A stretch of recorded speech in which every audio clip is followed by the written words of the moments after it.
सर्व अच्युत गोत्रीय बंधू आणि भगिनी, त्याचप्रमाणे साधू संतांना दंडवत प्रणाम. आपण सर्वज्ञ श्री चक्रप्रभूंनी या जीवाच्या हिताकारणे भल्या कारणे अवतार घेऊन वाडोवेळी फिरून अयोग्य जीवाला योग्य करण्यासाठी, ज्ञानाला व प्रेमाला पात्र करण्यासाठी ज्या अनंत लीळा केल्या, त्या अनंत लीळांमधील जो समज परमेश्वराने बोध आपल्याला दिलेला आहे, तो समज आपल्या जीवनात उतरून परमेश्वराबरोबरच आपला हा आध्यात्मिक जीवन प्रवास करत करत परमेश्वराला प्राप्त करण्याचा प्रयत्न करत आहोत.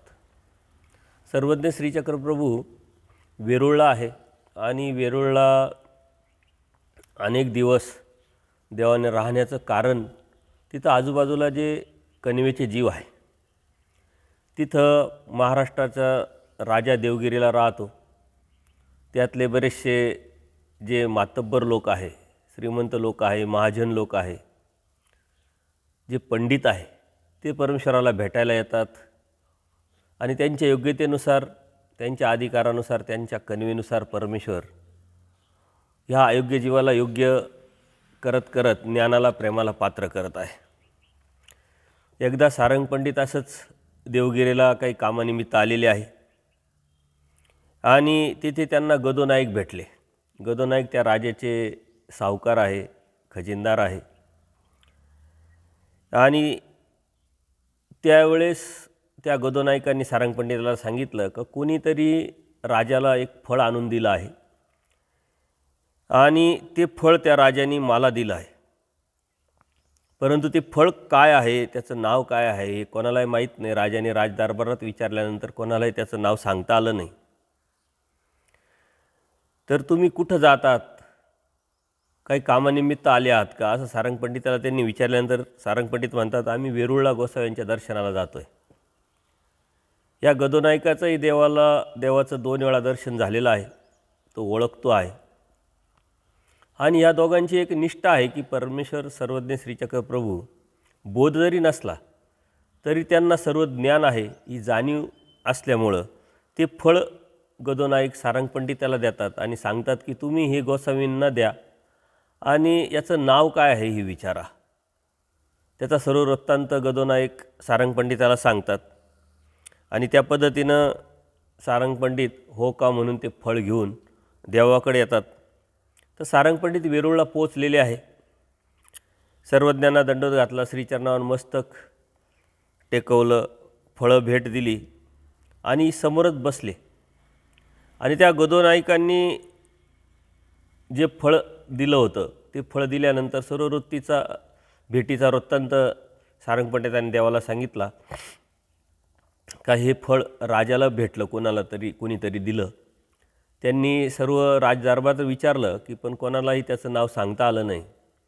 आणि मग तेच फळ राजाने गदोनाईकाला दिलं, गदोनाईकाने मला दिलं तुम्हाला देण्यासाठी, तर आपण त्याचा स्वीकार करावा आणि फळं कोणती आहे ही सांगावं म्हटले.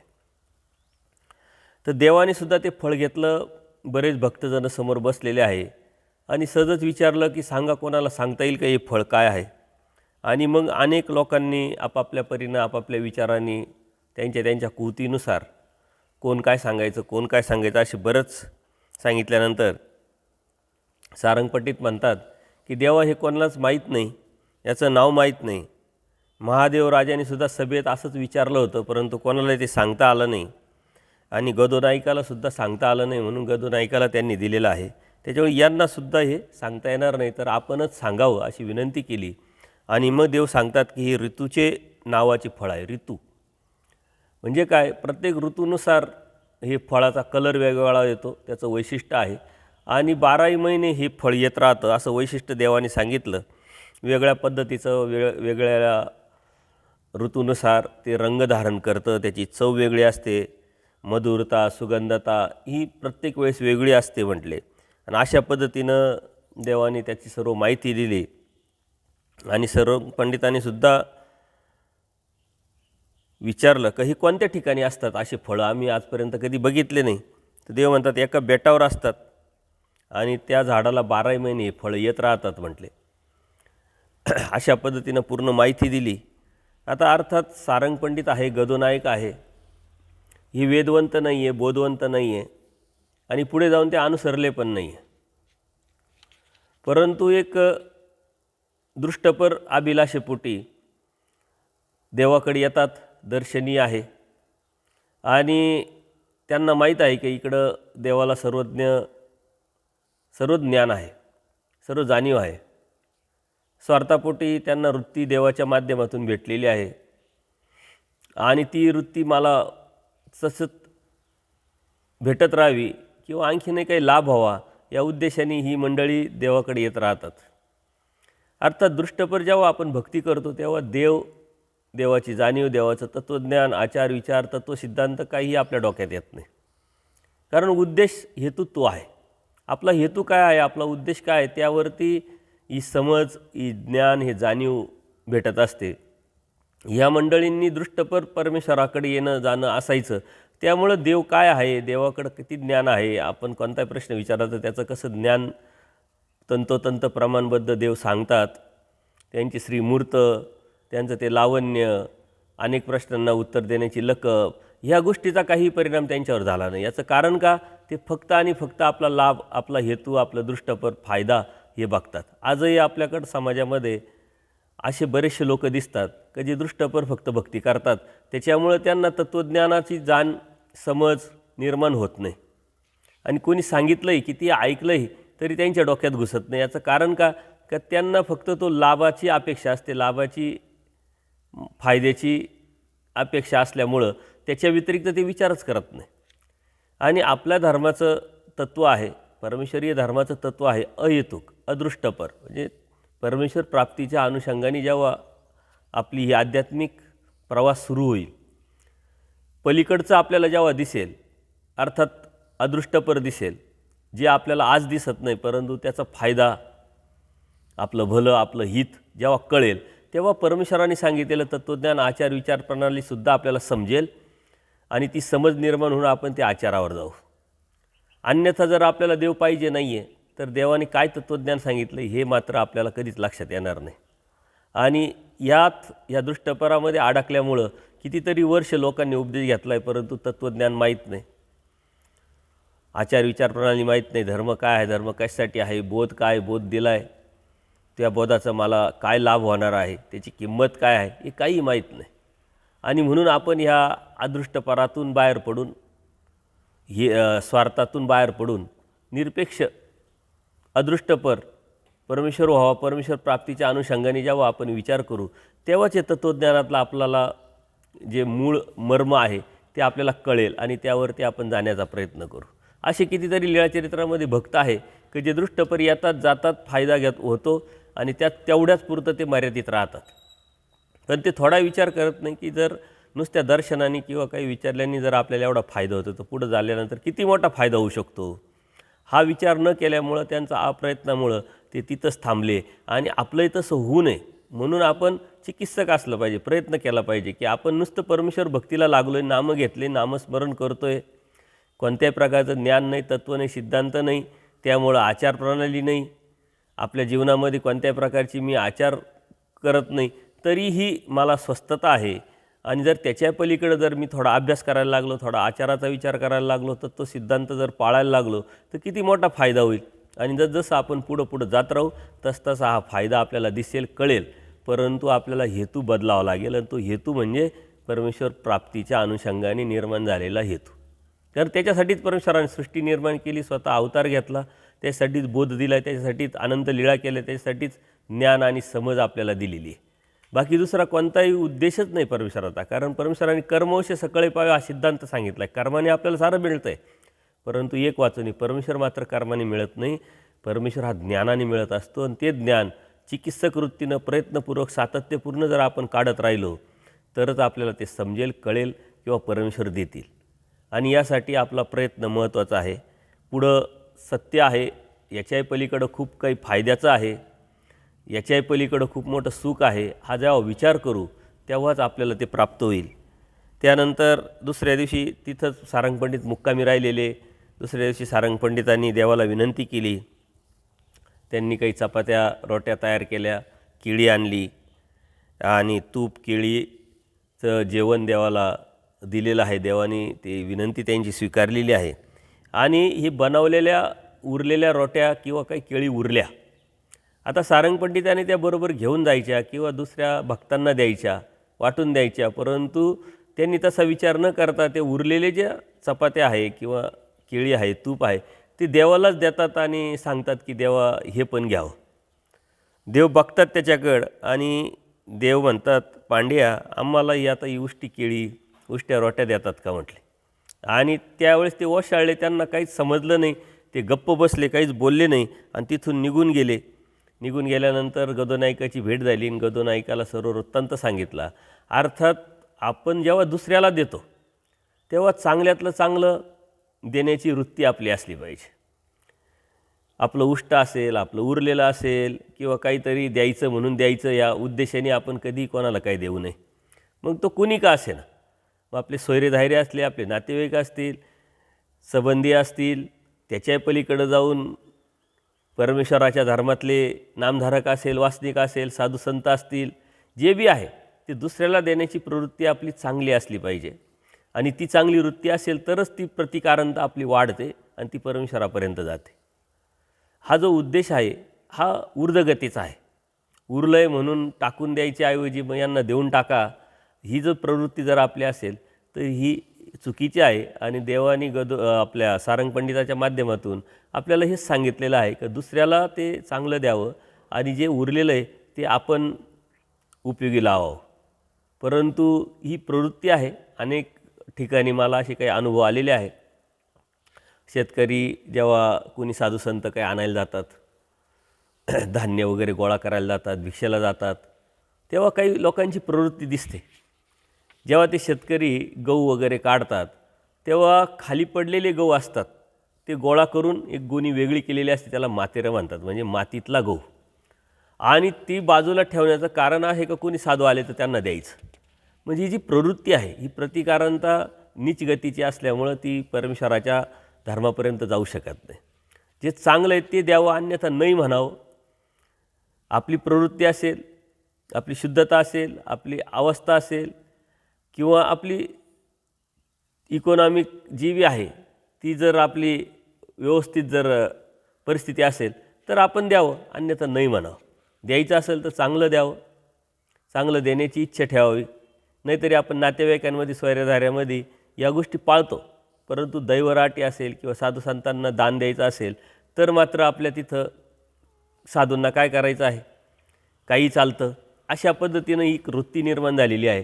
साधू हे कोण आहे याची जाणीव नसल्यामुळं किंवा आपण कोणाला देतो आहे हा भाव आपला आहे, कारण त्यातून आपली प्रवृत्ती, आपली विचारधारा, आपली नियत कळत असते. एखादी व्यक्ती आपल्याशी कसा बोलतो, एखादी गोष्ट आपल्याला तो कसा देतो, कशा पद्धतीनं देतो, यावरती त्याची तो ओळख देत असतो. त्याचा ब्रॉड विचार आहे, प्रगल्भ विचार आहे, थिटे विचार आहे, नॅरो विचार आहे की किडकी प्रवृत्ती आहे. अशा पद्धतीनं त्याच्या वागण्यात, त्याच्या बोलण्यात, त्याच्या देण्या घेण्यात त्याचा संस्कार आपल्याला दिसत असतो आणि तोच संस्कार परमेश्वरापर्यंत आपल्याला घेऊन जाणारा असतो. आणि म्हणून आपण दुसऱ्याला देण्याची चांगली प्रवृत्ती असली पाहिजे. हे गोपाळ पंडित असतात राजाच्या राजवाड्यामध्ये, राजाच्या पदरी, आणि सारंगपंडिताची त्यांची चांगली दोस्ती असते, ओळख असते. आता ते गोपाळ पंडित आहे ते राजाचे प्रवक्ते असतात. प्रवक्ते म्हणजे त्या राजाच्या वतीनं काही गोष्ट मांडायची असेल, समाजाला सांगायची असेल, तर आज आपण राजकारणामध्ये टी व्हीवरती कधीतरी काही संबंधात एखाद्या पक्षाचा जर विचार मांडायचा असेल तर त्या पक्षाचा एक प्रवक्ता निवडलेला असतो, की त्या पक्षाच्या बाजूने त्यांनी ती बाजू मांडायची असते पक्षाची, त्याला प्रवक्ता म्हणतात. तर असे राजाचे सुद्धा प्रवक्ते असतात आणि तो गोपाळ पंडित राजाचा प्रवक्ता असतो. त्याला चांगल्या प्रकारचं संभाषणाचं एक स्किल असतं, तो जाणत असतो. आणि ते सारंगपंडिताचे मित्र असल्यामुळं सारंगपंडित त्यांना कधीतरी संदर्भात काही सांगितलेलं असेल, ऐकलेलं असेल त्यांनी, परंतु त्यांना ते मात्र काही पटत नव्हतं. त्यांना ते काही सांगताय, असं कुठं असतं ना, असे कुठं पुरुष असतात का. आणि त्यांना एक थोडासा गर्व होता, अज्ञान होतं, अन्यथा ज्ञान होतं. ते एकदा सारंगपंडितांना म्हणतात, पंडितो, मला गोसाव्यांच्या दर्शनाला कधी जर तुम्ही गेले तर मला घेऊन जा, मला त्यांना भेटायचं आहे. बघू तुम्ही म्हणताय ते काय आहे नेमकं हे तरी कळेल. आणि मग एके दिवशी असंच सर्वज्ञांचा पूजा अवसर सकाळचा झालेला असतो. बाईसांनी ओसरीत आसन केलेलं असतं, आसनावर देव बसलेले असतात, उपविष्ट असतात.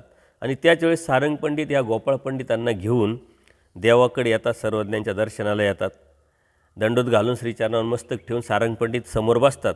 परंतु हे जे गोपाळ पंडित आहे ते फक्त मान दुखावतात, समोर बसतात गर्वानी.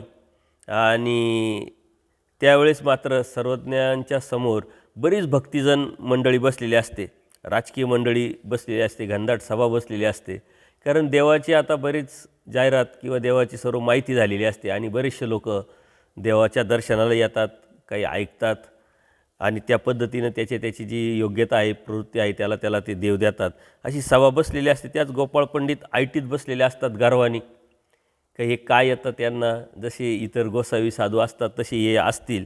अशा पद्धतीनं आता देवाला सर्व माहिती, परंतु त्यांना ते कोणत्या प्रवृत्तीनं, कोणत्या उद्देशाने, कोणत्या हेतूने आलेली हे मात्र देवाला माहीत असल्यामुळं देव त्यांना म्हणतात, पांड्या हे कोण, म्हणजे सारंग पंडिताला विचारतात का हे कोण आहे.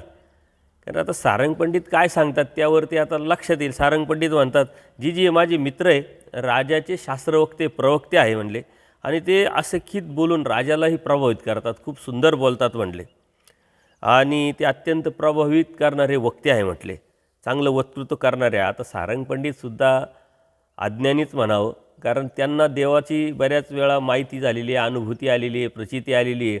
आणि ते सारंग पंडित त्यांच्या देवाच्या समोरच यांची स्तुती करताय की असे ये तसे ये तसे. अर्थात फक्त ओळख करून द्यायची होती का हे राजाचे प्रवक्ते आहे, मित्र आहे, ते बोलले होते की देवाला भेटायला जात असेल तर मला घेऊन जा, म्हणून मी घेऊन आलो आहे. परंतु ते त्यांची स्तुती करत बसले देवासमोर. सर्वज्ञ म्हटले असं. मग देव त्यांच्याकडे बघतात, ते म्हणतात मग हे ग्रंथाद्वारे बोलतात का स्वयंस्फूर्तीनं बोलतात. याचा अर्थ कुठंतरी उसनं घेऊन बोलतात की स्वयंस्फूर्तीनं त्यांच्यामध्ये ते स्किल आहे.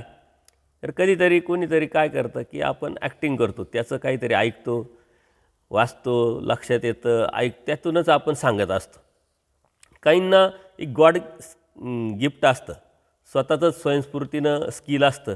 तर देव ते चाळवतात त्याला की ग्रंथाद्वारे बोलतात की स्वयंस्फूर्तीनं बोलतात. सारंग पंडित असं म्हटल्यानंतर सारंग पंडितांना असं म्हटल्यानंतर सारंग पंडित म्हणतात, नाही देवा ते सभेत चार चौघात उत्स्फूर्तपणे बोलणारे वक्ते आहे म्हटले आणि खूप चांगलं बोलतात. तर मग आता देव त्याच्याकडे वळाले आणि देव सहजच म्हणतात, तुम्ही कसल्या वक्तृत्वात वाकबबर आहात, म्हणजे कशामध्ये तुमचं स्किल आहे, वाकबबर कशामध्ये आहे का ज्यात तुम्ही बऱ्यापैकी बोलू शकता, सांगू शकता. आणि मग गोपाळ पंडित म्हणतात, आम्ही शिकारीचं वक्तृत्व येतं म्हणे आम्हाला, शिकार कशी करावी, कशा पद्धती, त्याचं वर्णन जे आम्ही करतो ते वर्णन आम्हाला खूप चांगल्या पद्धतीने येतं. असं देवाला त्यांनी सांगितल्यानंतर देव म्हणतात, मग बघू म्हणे, भीतीनं सावज कसं पळतं. अर्थात शिकारी आलेला आहे आणि त्या शिकाऱ्याला बघून जे सावज आहे, जे बी शिकार आहे, ते कसं पळतं, कसं घाबरतं, कसं त्याच्यापासून वाचण्याचा प्रयत्न करतं. तर हे बोलून दाखवा, हे वर्णन करा म्हणे. आता भीतीचं वर्णन करायचं आहे आणि त्या वर्णनातून ते जे शिकार करण्यासाठी जे सावज घाबरतं आहे त्याचं वर्णन देव करायला लावतात आणि मग ते शिकारीचं वर्णन करायला लावतो. आणि त्या पद्धतीनं त्यांनी वर्णन करता करता शिकारीच्या टप्प्यात हाकलण्याचं तंत्र, शिकाऱ्याचं शौर्य, ते कसे बोलू लागले, परंतु त्या बोलण्याने त्या सभेवरती कोणत्या प्रकारचा परिणाम झाला नाही. एक सहजच काहीतरी वर्णन करायचं म्हणून वर्णन केल्यासारखं झालं आणि कोणाच्याही चेहऱ्यावरती कोणत्या प्रकारचा हावभाव नव्हता. हा बोलतोय आणि सारे ऐकताय अशा पद्धतीनं त्याचा कोणत्याही प्रकारचा परिणाम, आवेश, त्यातलं वर्णन त्याला योग्य पद्धतीने करता आलं नाही थोडक्यात. आणि मग भय वाटावं असं त्यात कोणत्याही प्रकारचा रस पण त्याला भरता आला नाही. आणि त्यामुळं त्यांनी सर्व वर्णन झाल्यानंतर देव त्याला म्हणाले, शिकारीचं वर्णन काय एवढंच आणि असं असतं काय म्हटले. त्याच्यामुळं तो थोडासा ओशाळला, कोमजून गेला आणि त्याच्या लक्षात आलं की आपण जे यांना अपेक्षित होतं तसं करू शकलो नाही म्हटले. आणि मग मात्र देवाने स्वतः वर्णन करायला सुरुवात केली. शिकारीचा प्रसंग वर्णन देव करायला लागल्यानंतर मात्र शिकार कशा पद्धतीचे असते, कोणत्या शिकारीला काय म्हणतात, कोणत्या प्राण्याला काय म्हणतात, तो शिकारी कसा येतो, जंगलामध्ये कशा पद्धतीनं वातावरण असतं, तिथं कसं शांतता असते, त्या शांततेला भेद देऊन तो शिकारी अत्यंत शांततेने त्या शिकाऱ्याची शिकार करायला लागतो आणि ज्याला आता शिकार करणार आहे त्याला लक्षात आल्यानंतर तो कसा घाबरतो, कसं पळतो, ते पूर्णपणे परमेश्वराने असं सुंदर वर्णन केलं की लोक घाबरायला लागले त्या सभेतले. असं वाटायला लागलं का आता आपलीच शिकार होणार आहे. कुणी पळण्याच्या याच्यात, कुणी घाबरलेलं आहे, कुणी खाली मान घातलेली, अशा पद्धतीनं त्या पूर्ण घनदाट सभेमध्ये त्याचा परमेश्वराने केलेल्या वर्णनाचा एवढा मोठा परिणाम झाला की लोक अर्थात घाबरायला लागले आणि घाबरून कुडकुड करायला लागले. एखादा माणूस घाबरल्यानंतर कसा चेहरा त्याचा घामेजून जातो, हालतो, थरथरतो किंवा काही पळण्याच्या स्थितीत असतात.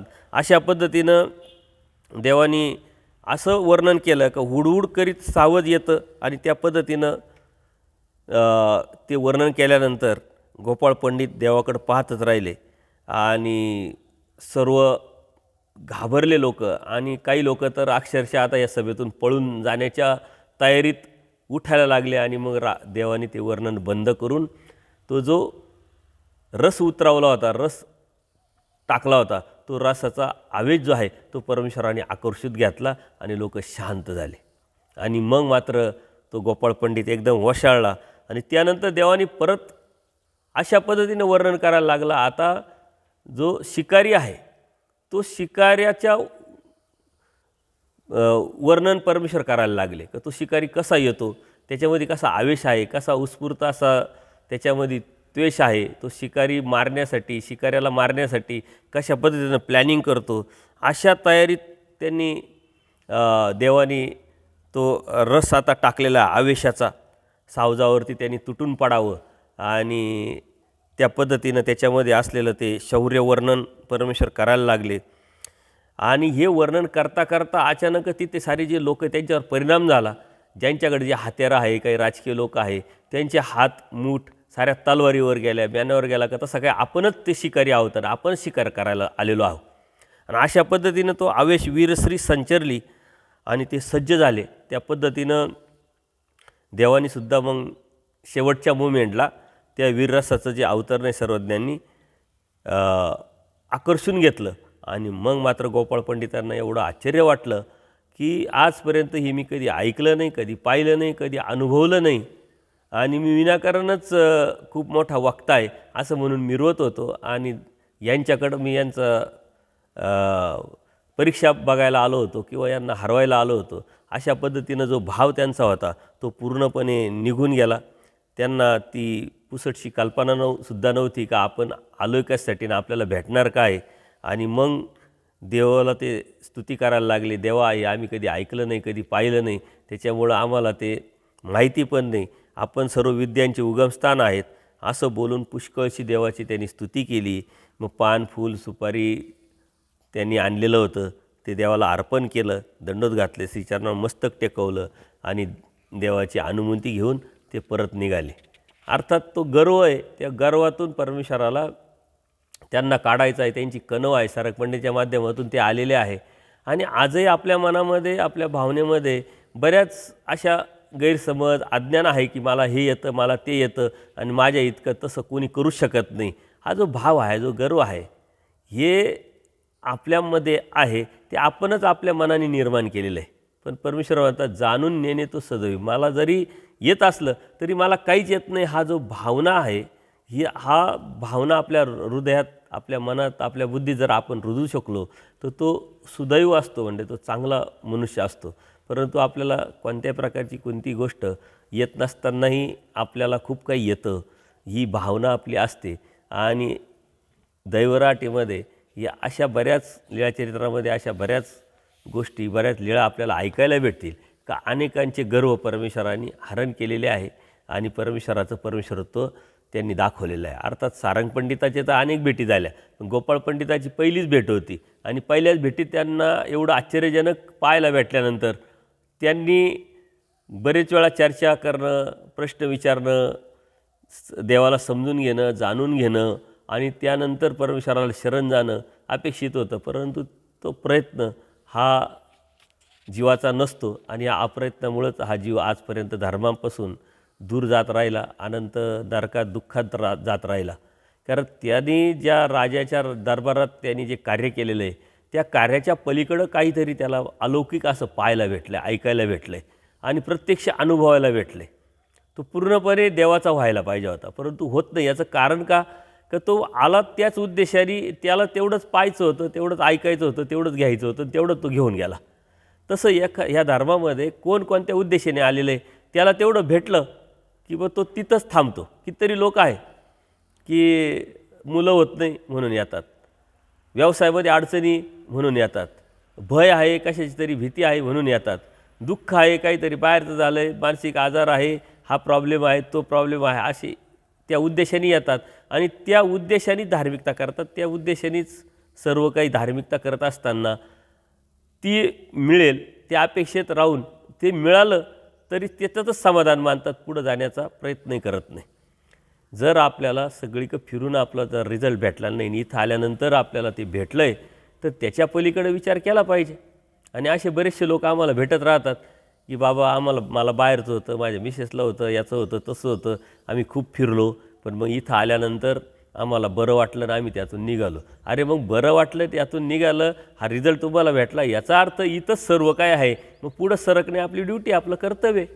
किंवा व्यवसायामध्ये नुकसान झाली, मग आम्ही स्थानावरती गेलो, विशिष्ट साधूने आम्हाला असं असं सांगितलं, मग आम्ही खेटी केल्या, आम्ही स्मरण केलं, आम्ही विडावायला, आम्ही पंचावतार उपार केला, आम्ही हे केलं आणि त्यातून निघालो. याचा अर्थ काय की हे अडीअडचणी संकटातून इथं आल्यानंतर आम्ही निघालो आहे, याचा अर्थ याच्याही पलीकडं खूप काही आहे आणि यात माणूस आल्यानंतर खूप काही मला भेटू शकेल ही भावनाच निर्माण होत नाही. का आता आलो त्याच्यासाठी, उद्देश तोच, हेतू तोच, ते भेटलं, आता बस समाधान, तिथंच माणूस थांबतो आणि त्याचं स्वतःच्या हाताने स्वतःच्या पायावर नुकसान करून घेत असतो. हे गोपाळ पंडितसुद्धा त्याच उद्देशाने आलेले असल्यामुळं त्याच्या पलीकडे त्यांनी विचारच केला नाही. अशा पद्धतीनं हे अनेक भक्त देवाकडे येतात, त्यांच्या योग्यतेनुसार, त्यांच्या कन्वीनुसार, त्यांच्या पद्धतीने देवाचं ड्युटी करतात, देवाचं कार्य करतात. त्यांना काय सांगायचं ते सांगतात, परंतु या घेणाऱ्याची झोळी आता किती पक्की आहे त्याच्यावरती या साऱ्या गोष्टी अवलंबून आहे. एके दिवशी असंच सकाळचा पूजा अवसर झालेला आहे. सर्वज्ञ विहारणासाठी सर्व भक्त लोक बरोबर आहे आणि 29 क्रमांकाच्या लेण्यामध्ये ते गेलेले आहे. चौकात आसन झालं, परंतु त्या लेण्याचा दरवाजा जो आहे तो प्रचंड आकाराचा मोठा होता, जसं काही एखादा हत्ती त्यातून जाईल इतका मोठा होता. बायसांनी सहज विचारलं की बाबा साऱ्या लेण्यांचे दरवाजे छोटे आहे म्हणे आणि ह्याच लेण्याचा एवढा मोठा दरवाजा कशासाठी. त्यांना आश्चर्य वाटलं, भक्त पाहतच राहिले. मग देवाने सांगितलं की सर्व लेण्यांची दरवाजे जे आहे ते लहान आहे, परंतु ह्या लेण्यात हत्ती येईल असा दरवाजा केलेला आहे. याचं कारण काय आहे की इथली जी देवता आहे म्हटले, ती देवतेला प्रतिदिनी हत्तीच्या अंबारीवर उपार घेऊन यायचे लोक, त्यांचे भक्त शृंगारलेल्या हत्तीवर नैवेद्य घेऊन यायचे आणि ते दररोज ते आणायचे आणि त्या हत्तीवर आणल्यामुळं त्या नैवेद्यासहित तो हत्ती डायरेक्ट आतमध्ये आला पाहिजे, याच्यासाठी हा दरवाजा एवढा मोठा केलेला आहे. म्हणजे ही माहिती कोणालाच माहीत नाही. तिथं गेल्यानंतर आपल्याला लक्षात येईल आणि कोणाला विचारलं तर काहीच सांगता येणार नाही का हाच दरवाजा का मोठा आहे. परंतु देवानी ही माहिती त्यांना दिली आणि मग सर्वांनाच आश्चर्य वाटलं की ह्या देवताला दररोज लोक एवढा मोठा भोग घेऊन यायचे आणि डायरेक्ट त्या मठामध्ये, त्या मंदिरामध्ये डायरेक्ट हत्ती यायचा. अशा पद्धतीनं देवाने त्यांना त्या लेण्याची माहिती दिलेली आहे. यावरून देव सर्वज्ञ आहे. देवाला भूतकाळ माहीत आहे, देवाला वर्तमान काळ माहीत आहे आणि देवाला भविष्यकाळ पण माहीत आहे आणि या साऱ्या गोष्टी देवाच्या हातात पण आहे. याचंच परमेश्वरत्व आहे. स्वामी श्री चक्रधर परमेश्वर कसे प्रत्येक लीळेतून आपल्याला ते परमेश्वरत्व दिसत असतं, परंतु आपण ते घेणं, आपल्या हृदयात साठवणं आणि त्या समर्थवादावरची आपली निष्ठा असणं हे महत्त्वाचं असतं. अशा कितीतरी लीळा आहे का त्यात भक्तांनी प्रश्न विचारल्यानंतर देवाने यथार्थपणे त्यातलं ज्ञान आणि समज दिलेली आहे. त्यानंतर एके दिवशी असेच पहाटे सर्वज्ञांनी परिसराला जाऊन आल्यानंतर आसनीवर उपिष्ट असतात. बाईसा मग देवाला दात घासण्यासाठी जे काड्या आहे बाबळीच्या त्या देवाला देतात आणि दात घासून घेतल्यानंतर थोडक्यात देव फ्रेश होतात. आपण जसं फ्रेश होतो, दात घासणं आहे, तोंड धुणं आहे, गुळणा करणं आहे, सर्व केल्यानंतर लक्ष्मींदर भट तिथं आलेले होते, राखे लक्ष्मींदर भट, आणि ते बसलेले होते.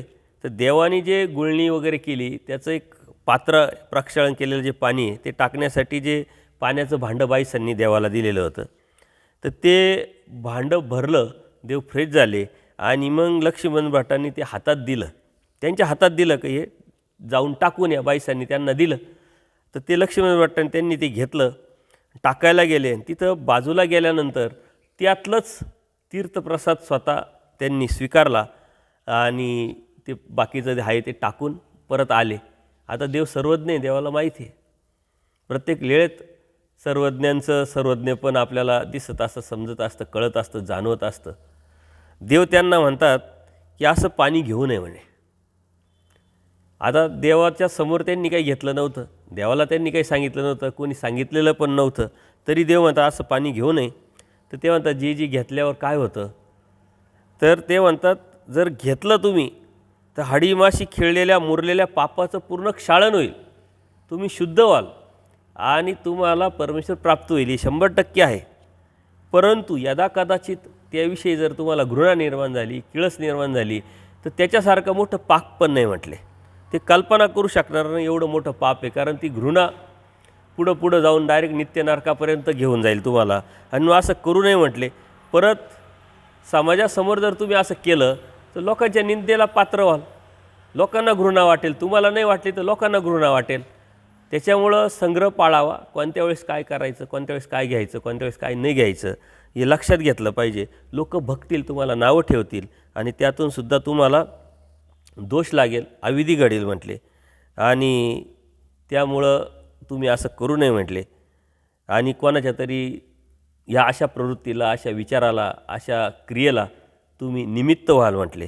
त्याच्यामुळं असं कधीही करायचं नाही. आणि मग त्यांनी देवाच्या चरणावरती मस्तक टेकवलं, दंडोत घातले आणि बराच वेळ बसून थोडा वेळ बसल्यानंतर थोडं निरूपण ऐकल्यानंतर ते निघून जातात. अर्थात आपणसुद्धा या गोष्टीतून शिकलो पाहिजे. काही लोकांना बघा, आपण स्थानावर जातो, त्या स्थानावरती स्थानाची उटी करण्याची प्रथा आहे. काही ठिकाणी 2-2, 3-3 वेळा दिवसभरातून उटी करतात. त्या उटी करण्याचा उद्देश त्या पुजाऱ्याचा असेल, तिथल्या साधू संतांचा असेल, किंवा त्याचं सांभाळणारे जी व्यक्ती आहे त्यांचा पैसा उत्पन्न मिळण्याचा उद्देश असतो. 50 रुपये, 100 रुपये उटी, काहींची वर्षभर उटी लावलेली असते. मग त्या उटीतलं ते पाणी ते घेऊन येतात घरी. आणि आता पाणी आहे, त्याच्यामध्ये दही टाकलेलं असतं, अत्तर टाकलेलं असतं, दूध टाकलेलं असतं, बरेच असे पदार्थ टाकलेले असतात आणि त्यातून ते स्नान घातलेलं असतं. आणि त्याचं पाणी काही लोक पितात, काही लोक बॉटल भरून घेऊन येतात. मला असंच एका ताईंनी फोन केला की देवा, आम्ही जाळीच्या देवाला गेलो आणि तिथं गेल्यानंतर बॉटलमध्ये आम्ही तिथलं ते स्नानाचं जे पाणी आहे ते घेऊन आलो तीर्थ म्हणून, परंतु घरी घेऊन आल्यानंतर ते एका विशिष्ट ठिकाणी ठेवून दिलं, आम्ही ते विसरून गेलो. आणि नंतर 8-15 दिवसानंतर पाहिल्यानंतर आता त्याच्यामध्ये आळ्या किड्या पडल्या. आता काय करावं, टाकावं तर दोष लागेल, प्यावं तर आळ्या किड्या दिसत्या, म्हणजे घृणा निर्माण झाल्यासारखं झालं. म्हणजे ह्या ज्या गोष्टी आहे या आपल्याला सेन्सने आपण वापरल्या पाहिजे. त्यावेळेस खरंच आपली भावना आहे ती एक भावक्रिया आहे. त्या भावक्रियेच्या अधीन होऊन, भावनेत अडकून आपण अशा गोष्टी न करता आपण प्रॅक्टिकल विचार, देवा सांगतात ओल्यापेक्षा कोरडा चांग, म्हणजे काय, भावनेपेक्षा प्रॅक्टिकल विचार करणारा हा चांगला असतो. पण आपण भावनेत अडकतो, एक करतो म्हणून दुसरा करतो, दुसरा करतो म्हणून तिसरा करतो. आपल्या आजूबाजूला कोणी अन्य लोक पण असतात, त्यांनी कधी ते पाहिलेलं नसतं, पहिल्यांदाच गेलेले असतात आणि ते पाहिल्यानंतर त्यांना थोडंसं घृणा पण वाटते. बॉटल घेऊन यायचं, ते काय करायचं हे माहीत नाही. एकाने फोन केला की आमच्या घरी खूप देवपूजा आहे मोठी, आता देवपूजा करताना आठवड्यात एकदा आम्ही स्नान घालतो, तर ते हंडाभर ते देवपूजेचं पाणी निघतं. ते पाणी काय करावं, बाहेर टाकावं तर दोष लागेल, इकडं टाकावं एवढं तर पिऊ शकत नाही. म्हणजे या साऱ्या ज्या गोष्टी आहे ते पाणी म्हणून आपण बघायचं असतं. झाडांना टाका किंवा बाहेर टाका. आता शहरामध्ये बिल्डिंगमध्ये राहत असताना झाडं कुठं खाली येऊन, जा हात 10व्या मजल्यावर 5व्या मजल्यावर असेल तर ते मजल्यावर असेल, तो खाली येऊन पाणी कुठं टाकणार, त्याला ते बाथरूममध्येच टाकावं लागेल. तर ह्या ज्या गोष्टी आहे आपण प्रॅक्टिकल विचार केला पाहिजे. ते स्नान वगैरे हे स्वच्छतेच्या अनुषंगाने आपण केलं पाहिजे.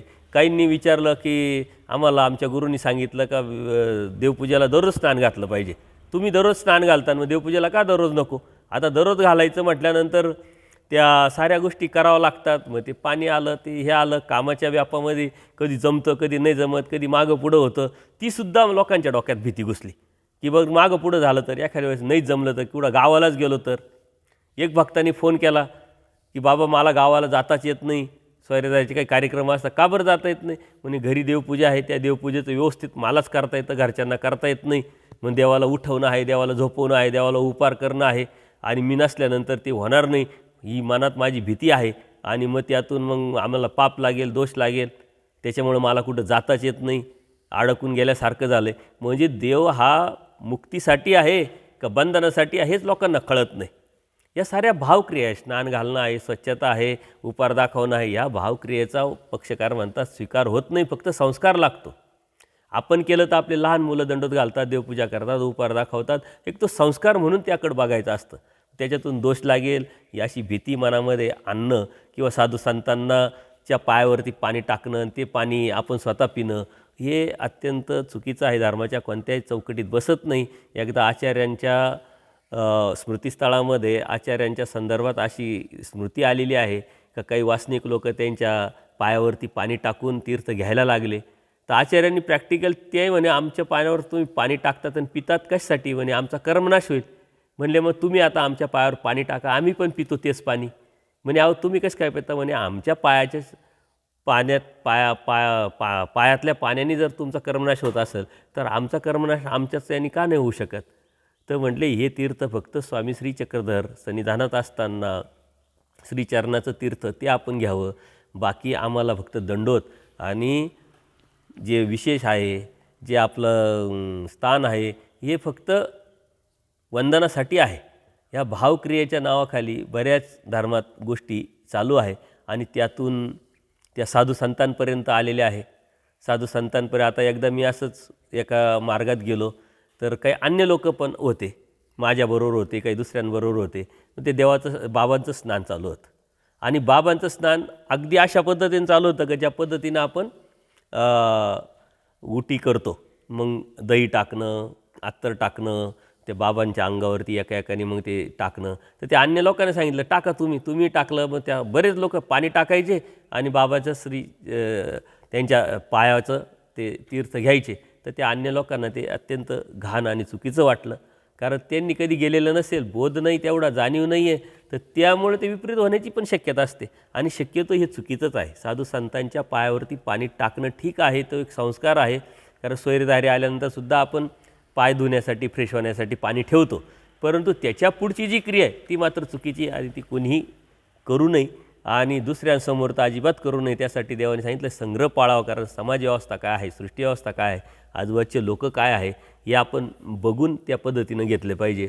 किंवा काही साधू संतांचे उपार दिल्यानंतर ताटातलं जे उष्ट आहे ते उष्ट खाण्याचीसुद्धा एक प्रथा आपल्या धर्मामध्ये आहे, ती अत्यंत चुकीची आहे. देवानी दिलेला प्रसाद आणि एखाद्या भिक्षुकाने दिलेला प्रसाद याच्यात फरक आहे. म्हणजे ते काही एकाने मला सांगितलं का मी हेतू पुरस्कार अशा मार्गात गेल्यानंतर मला वशिला लावा लागतो. म्हणले कशाला? आणि साधू ते जे आपले आचार्यगण आहे तर त्यांचं उष्टप्रसाद आपल्याला घ्यायला भेटावं म्हणून, कारण त्यांच्या सेवेत जे राहतात त्यांच्याशी मग आम्ही वशिला लावतो आणि ते घेतो. एकदा तू घेतला, दोनदा घेतला, 4 वेळा घेतला आणि तू लोकांना जर सांगायला लागला तर त्यातून ह्या चुकीच्या प्रथा, चुकीच्या गोष्टी, त्यातून घृणा निर्माण होऊ शकते. त्याच्यामुळं अशा पद्धतीनं आपण कधीही काही करू नये. आणि या अनुभव आम्हाला येतात. एका ठिकाणी असंच गेलो, आता मी सर्व पात्रामध्ये सर्व काला करून खात असतो आणि काला केला आहे, खायला लागलो आणि एक वासनिक बाई आहे, ती येते आणि हात पुढं करते, देवा आम्हाला भिक्षा द्या, बाबा आम्हाला भिक्षा द्या. अहो म्हटलं आता नाही देता येणार, तुम्ही अगोदर आले असते तर त्यातली अर्धी चपाती वगैरे काहीतरी दिली असती. ती अशा भावना जरी असल्या तरी त्याचा प्रॅक्टिकल विचार झाला पाहिजे. तरी त्या बाईने हट्ट धरला आणि मला एक चमचा तिच्या हातावर ठेवावा लागला. मलासुद्धा ते चुकीचं वाटलं, परंतु आता सांगणार कोणाला? सारे लोक माझ्याकडे पाहत आहे. म्हणजे हा सेन्स, आणि शक्यतो स्त्रिया याच्यामध्ये जास्त अडकलेल्या असतात. तर यातून आपण बाहेर पडलो पाहिजे. प्रॅक्टिकल विचार करून देवाने काय समज दिला आहे, काय ज्ञान दिलं आहे, काय आचार करायला लावला आहे, त्या आचाराचा आपण विचार केला पाहिजे. आचारातून देव भेटत असतो, अशा क्रियेतून देव भेटत नसतो. हे आपण जर लक्षात घेतलं तर नक्कीच आपल्याला देव भेटेल. सर्वज्ञ श्री चक्रधर स्वामी की जय. दंडवत हो.